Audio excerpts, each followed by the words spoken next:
When you think about who's actually involved in an artist's career, you've got the artist themselves, the band, the live booker, the record label, and the manager. In this video, we're going to take you through when to get a manager.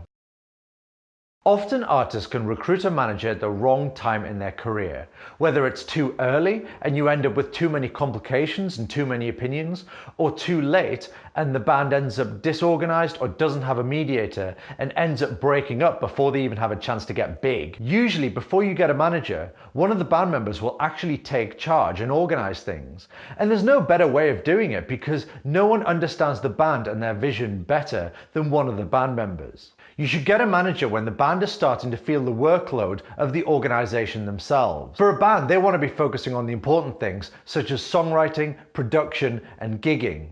And the manager can come in and start to add value themselves through their own organization skills, their knowledge of the industry, and also their connections. You shouldn't hire a manager just to do things that you could do yourself. I know it sounds cool to be able to say we've got our own manager, but it will only slow you down in the long run.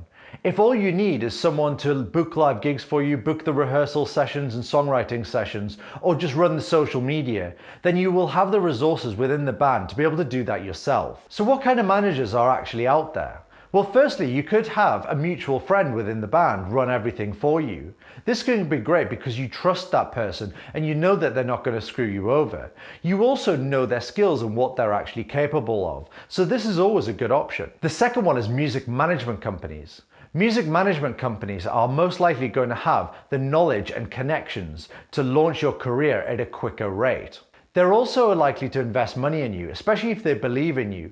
But be careful what you're signing in the contracts because they might ask for that money back. Especially if you get signed to a label and get an advance, they may take their money back out of that advance. There are also music management companies out there that are notorious for getting excited about you, promising you the world, get you on a long-term deal, and then nothing happens and you're stuck in it. So be careful what you're signing and also do your research before signing anything. And finally, you can get freelance managers. These could be ex-big tour managers or managers of other bands that have decided just to go freelance. These guys can be really good and really knowledgeable, but it's good to have them on a trial period to make sure that they are the real deal before you sign anything. One difficult question is, how do you pay your manager? Do you pay them on a salary and just pay them by the hour? Or do you give them a percentage of your income? The most popular thing is to give them a percentage of your income. Normally it's somewhere between 10% and 15% of the income. But before signing up to that, be sure to lay out targets that they need to meet in order to get that. Otherwise, they could just sit back, do nothing, and take 15% of your income for 5 years.